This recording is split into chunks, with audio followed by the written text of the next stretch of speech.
What's more important in Formula 1, the driver or the car? It's an age-old debate within this non-spec series. Success will always require a big chunk of both. And over the years we've seen many examples of different drivers getting vastly different performance out of the same car. Think Schumacher Barrichello, Hamilton Kovalainen, Verstappen, Perez Albon Gasly. Well, today I wanted to look at one of the more flagrant examples of big gap between teammates, namely Fernando Alonso and Lance Stroll, to work out how Aston Martin's fortunes would be different if they were running two of the same drivers. Identical drivers, clones, you could say, of Lance Stroll. Because, you know, I'm sure Lawrence has got the bag to pull that off. If Aston couldn't rely on Fernando to drag them kicking and screaming up the constructors' order, where would they be with two drivers of equal talent to Lance Stroll? And just for ease, I'm doing identical cars as well, so if Lance has a technical issue that retires him from the race, then so will his clone. Looking at all 16 races of the 2023 F1 season, whenever Fernando has finished ahead of Lance, he will be pulled right down to finish just ahead. Now I've got a little challenge for you.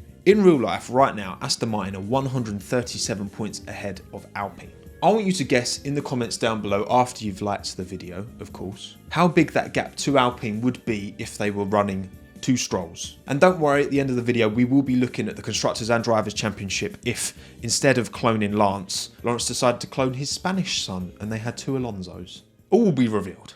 Let's talk about it.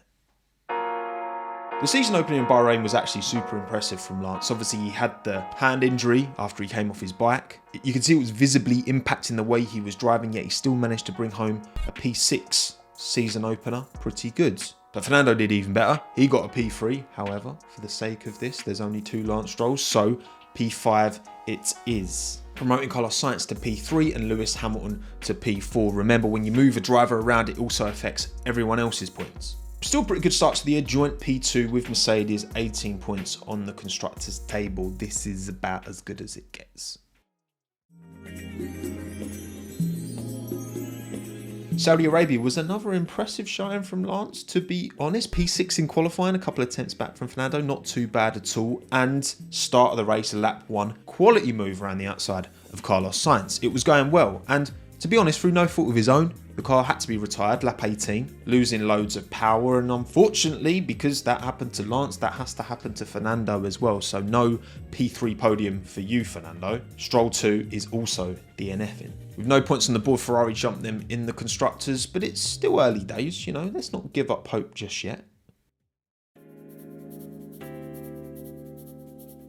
Now, the Australian Grand Prix for this experiment is actually completely unchanged. Loads of chaos unfolded. Fernando was actually quite lucky, wasn't he? Because he got turned around, but then they pulled the result back, so he was okay.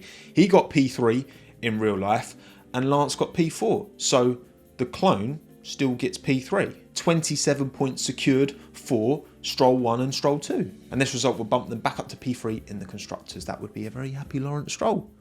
Pretty good so far.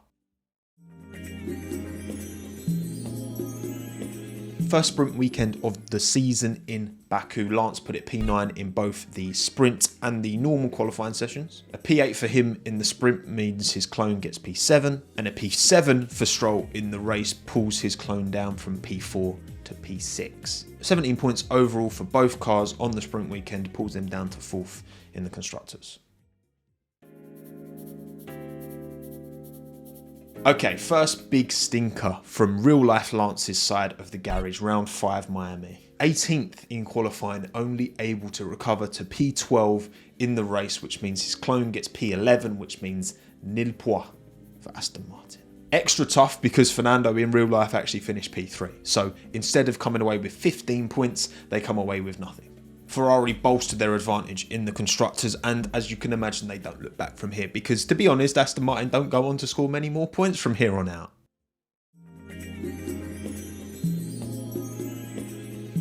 Another absolute stinker inbound, P14 in qualifying at Monaco for Lance, whereas Fernando almost put it on pole if it wasn't for that God lap, or that God final sector, should I say, from Max Verstappen. That was probably Fernando's best shot at a win all season, wasn't it, I think, Monaco? Because if he'd have got ahead in qualifying, stayed ahead in the race, that would have been it, I think. Anyway, the race only got worse for the Canadian. Super clumsy contact with Albon a couple of times on the opening lap. And then eventually, lap 55, once the heavens started opening on intermediates, trying to go around the hairpin, understeers into the wall, DNF race over. Fernando scored a P2 in real life, but 2 Strolls, no points. Sorry, Aston Martin, this is not going too well, is it? Decent quali in Spain for Lance. He lined up P6. And actually, Fernando messed it up this time around. He was starting P10 because he went wide, didn't he? Went wide on the gravel, ruined his Q3 a bit, damaged the car. And in the race, well, real life Lance held on to P6 and Fernando, real life Fernando, finished behind him in P7. Now, you know, could Fernando have got the move done on Lance if he really wanted to? Probably. Does he know who his boss is? He does. It wasn't really worth making the overtake, and for the purpose of this video, it doesn't change anything point scoring wise because they finished next to each other. The only difference is that finally Stroll 1 has got more points from a weekend than Stroll 2. Lance's home Grand Prix in Canada started pretty badly. P13 in qualifying versus Fernando putting the car P3. Of course, that is an L. He did recover in the race somewhat, came back to P9 in the end. But again, for the purposes of this video, there is no Fernando Alonso at the wheel, so the clone finishes P8, even though the real life Fernando Alonso got a P2 podium. Aston walk away with 6 points from this race instead of the 20 that they did in real life. Now, when we look at the constructors, it's certainly Alpine that they need to worry a little bit more about, do Aston Martin. And of course, we all know there is a certain papaya car that is about to get very, very good. P6 in qualifying for Lance around the Austrian Grand Prix circuit was pretty good, just ahead of Fernando as well. And then for the sprint shootout, Lance qualified P8 just behind Fernando this time. Now the sprint itself was chaos, the rain was trickling down. I was there sat up at turn 3. I got a proper box office view of Max squeezing Checo into a different time zone. And Lance and Fernando benefited, finishing P4 and P5 respectively. Real Lance finished ahead of a real Fernando, which could Fernando have got the job done if he really, really wanted to? I think he could. He was like harrying Lance along at the end, and again, for this point of this, there's no change in points for the sprint anyway. But in the full race, it wasn't so good. Lance fell down to P9 in the end. Fernando finished P5, but the clone has to finish P8, unfortunately. Now, with Lando finishing P4 in the race, McLaren jumped from 20 to 32 points, which is still a 65-point gap to Aston Martin. Plenty big enough. They shouldn't have to worry about that at all, right? Should they? Should they? Should they? Actually, have a little think. How long do you reckon it will take in this alternative reality for Aston Martin to be caught by McLaren? Because it's not long. It was a British Grand Prix to forget for Lance. Out in Q2, a 5-second penalty for stupid, clumsy takeout of Gasly in the race. Finished P11 on track, but with the penalty was pushed back to P14. Fernando only got P7 in real life, so 6 points, which isn't amazing, but it's certainly better than him being pulled back as his clone to P13 and getting no points. And of course, this was a huge weekend for McLaren. Lando got P2 in the race, Oscar P4. That put them level on points with Alpine, just 35 behind Aston Martin. Almost halved that gap in one race. Hungary was a race of a bit of chaos at the start, wasn't it? Obviously, Lance qualified P14. He was right in the thick of it, but did manage to avoid the Joe, Ricciardo, Ocon, Gasly kind of accordion crash at the start. Lance and Fernando finished P10 and P9 in this race respectively, so no change in points. They still take 3 home like they did in real life. But McLaren scored 28 points in this race, which means with just 5 to go, they're only 10 behind. Another sprint weekend, this time in Belgium. Lance and Fernando put it P10 and P9 respectively in normal qualifying, but down in P14 and P15 for the sprint shootout. Pointless from both in the sprint race. Lance did manage a P9 in the main race, but then Fernando managed P5 in the main race, which has to now come down to P8. So instead of walking away with 12 points, they walk away with 6. Then from a constructor's point of view, we had Oscar get a P2 in the sprint race, Lando get points in both the sprint and the main race, putting McLaren 2 points ahead of Aston Martin after just 12 races. After 4 races, Aston Martin were 48 clear of McLaren. Madness.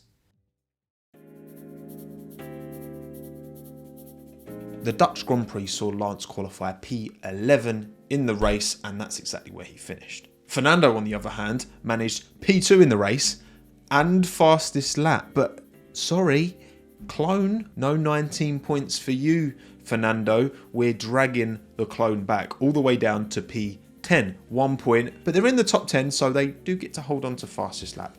You can keep that extra point. Take it, go on. Now that McLaren have overtaken them and gone, it's Alpine they've got to worry about behind. And, well, remember where Gasly finished in Zandvoort. Gasly gets an extra 3 points because Fernando Alonso has to drop down 18 points for Pierre. Alpine are just 14 points behind with 3 to go.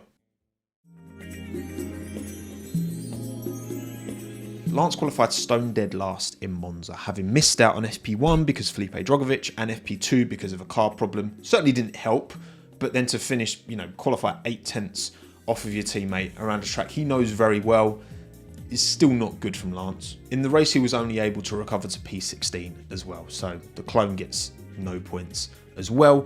Fortunately for Aston Martin, Alpine also had a stinker, they just had no pace in Monza, so the gap remains at 14. Do I need to explain in this double Lance universe how Singapore wasn't the best weekend? To put it lightly. Stroll destroyed his car in Q1, the mechanics couldn't be asked to rebuild it. Understandably, Lance was feeling a bit sore as well, so I didn't fancy going ahead.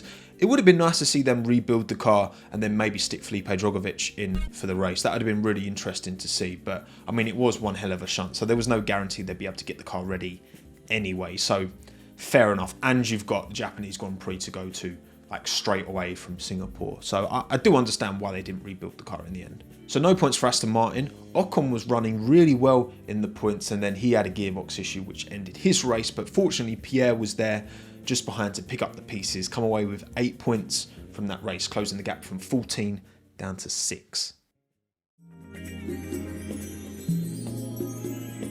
So finally we have last weekend's Grand Prix in Japan at Suzuka. Lance was very unserious in qualifying, got knocked out in Q1, P16 start for him, and Fernando once again managed to just squeeze into Q3. He's the only driver this year who's every single time out managed to get into Q3. Crazy. Even though the Aston is an Aston right now. And as for the race, well, unfortunately Lance had to retire, not really through his own fault. There seemed to be a rear wing issue and it was just it just failed on its own, and Aston were a bit worried about Fernando on that as well. They were telling him to stay off the curbs. That's on Aston Martin, but again, the rules of this, even though Fernando managed a P8 finish, he gets that taken away because he has a rear wing failure as well, because it is a clone, not Fernando.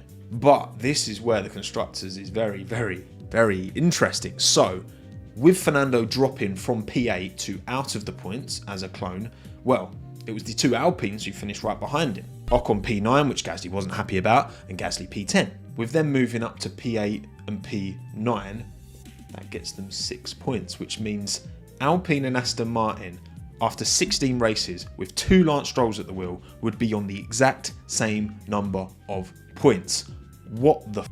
And to make it worse, because Ocon inherits the P2 from Fernando in Monaco, and Gasly inherits a P2 from Fernando at Zandvoort, because of a better, higher finishing position, Alpine are 5th in the constructors and Aston are 6th. I thought it would be bad. I didn't think it would be this bad, I'll be honest. But now let's see if Lawrence decides, instead of putting his Canadian son into the cloning machine, he puts his Spanish son into the cloning machine. As you can imagine, the results are much better. I'm not going to go through one by one. Let's look at where the championship would be right now. Starting with drivers, the real Fernando Alonso retains P3 in the Drivers' Championship, 3 points ahead of Lewis Hamilton. His clone taking points off of Lewis, paying dividends clearly. The clone is P5 right now. Again, he's inherited a lot of P4 finishes, 4 P4s he gets from Fernando finishing P3. 2 times Fernando's finished second as well, so the clone inherits those 2 P3s. As for the constructors, Aston Martin are comfortably second. 39 points clear of Mercedes. Okay, maybe not comfortably just given where the pace of those 2 cars relative is at the moment, but 39 points is still a pretty significant gap. But the craziest thing, they're not level on points with Alpine anymore, like 2 Strolls. With 2 Fernandos, they are 253 points clear of Alpine. That is insanity. Not to mention the difference between P2 in the constructors and P6, based off it being about 12 million euros reportedly per position. That's 48 million euros of prize money if the season was to finish with Aston Martin P6 versus Aston Martin P2. 48 million! Lance is meant to be a paid driver. Yet the money they're losing by not having two Fernandos, which, I mean, clearly Lance could do if he really wanted to, what are they playing at? Look, of course this video is a bit of fun, right? But I do think it illustrates just how much of a difference the right driver, not just a better driver, but the right driver for the right car. I mean, Fernando can drive anything. He's always driven, whether it's a good car, a terrible car, he's driven everything quick. But then you look at, again, I don't know, Daniel Ricciardo, right? In a Renault, he was the right driver for that car, especially in his second season. In the McLaren, he was never the right driver for that car. And yes, of course, if Fernando Alonso had a teammate who was technically as good as him, they would almost certainly trip over each other. Come on, especially when they're fighting for potentially wins. But would that leave them any worse off than they are in real life with one Alonso and one Stroll, when Stroll was just not able to capitalise on the opportunities at the very start of the season to get those really big point scoring finishes in? Yeah, sure, he got like P6, P4, but the big points that Fernando was bringing in consistently at the start of the year, Lance was mostly nowhere. If you like this video, let me know in the comments below who else you'd like to see doubled up. That's a wrap. My name's Tommo. Thanks again. Have a good one. Ta-da.